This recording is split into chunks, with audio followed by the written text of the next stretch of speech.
Today I want to talk to you about marijuana. I've been very vocal in the past about my distaste for those who brag about smoking it. I need to reiterate and say that I don't actually give a shit if people smoke weed or not. That's fine. A lot of my friends are often bun and fatties. I don't have anything against it. I just don't know when you brag about it, to be honest. Yeah, I've got some of that lemon wild berry cushion. Yeah. Oh, I've got some of that wild thornberry shit. Oh yeah, man. This is some of that spicy Moroccan tea bag. Oh, try some of that. I'm going on a tangent, so I'll just come back and talk about what I was gonna... I'm talking about my personal experience with weed. Because much like the vast majority of the UK, I have dabbled in a little bit of weed smoking. Admittedly, not since I was 16, which is many moons ago now. That's 7 years ago. I'm 23 years old and I've just been hit by the sudden realisation that I'm dressing like Jack Jones just without a pork pie hat and the pepperoni. I thought it'd be quite amusing if I told you about my experience with cannabis. Because to be honest, it had very little effect on me, to be fair. I just liked Watsits a bit more than usual. Someone looking at me out the window. What? I'm talking about weed. That's cool. It's trendy. When I was 16, I had a couple of weeks just smoking weed. I was following the crowd. I was peer pressured into it. I wasn't. I just fancied it. And I quickly came to the conclusion that it's not for me. The first problem I encountered in this stage of my life was buying the weed. For somebody who's never bought weed, I think that's always going to be a daunting experience. So you find a dealer. Weirdly, this is the easy bit. Everyone knows a dealer. There's always that guy that went to every school you went to, and you knew he was going to be a dealer when he was like 9 because he had a night tick shaved into his hair. He loved Nike up there, but he loved Adidas on that little small bag that he used to walk around with, that little pouch bag. It was like a chubby kangaroo with a pouch, but there's not a little baby kangaroo in the pouch, just drugs. Anyway, you find out where he lived and you think, I'm gonna go around there, gonna ask for some weed. For me, this is kind of where the problem arose.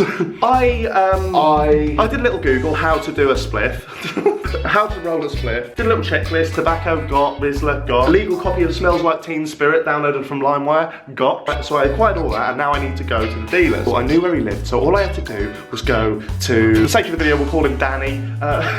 His name was Danny. I couldn't think of any other name. Sorry, Danny. I went to Danny's house and I knocked on Danny's door. I should probably stop saying Danny. I'm grassing him up more than once. I guess there's more than one Danny in the world, isn't there? So it don't really matter. Danny. His name was Danny. So I knocked on Danny's door and straight away he's opened it. Stood there in the flesh. The boy from school, Danny McKenzie. Fuck. Danny Smith. He opens the door. He takes one look at me. He knows what I'm about. He knows what I'm after. Cheeky little bit of Sarah Jane, if you know what I mean. Straight away, he's like, yo, you're right, bruv, what can I sort you for? Hello, Danny McKenzie. Can I, have some weed, please? Yeah, but how much do you want? Okay, now that is, how much do I want? Should have thought about this before I knocked on your door, really, shouldn't I?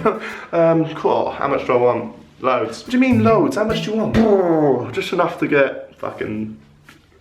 I later learned that when you buy weed, you have to say how much you want in weight, like a gram of weed, I guess. An 1/8 is a popular one, don't say a 9. I'll have a 1/7. But unfortunately for me, I didn't have these kind of videos to watch back then. These highbrow type educational videos. So I've gone in with practically the worst reply. I'll tell you what, Danny McKenzie, I'll have, 2 weeds. Don't say 2 weeds! What was I expecting him to do? Come out with 2 plant pots like that? Don't fucking Noel Edmonds. Which one do you want? Oh, stick or swap? Stick or swap? Lemon Kush or Black Widow? Let's call the banker. So that didn't go very well. I think he called my bluff. He gave me a bit of cling film, add a little bit of weed leaves in, and we went to the park and done it.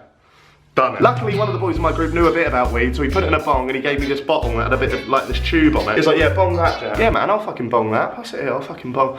How'd you bong something? Just at the back on my phone like that. How to bong something. What is bonging?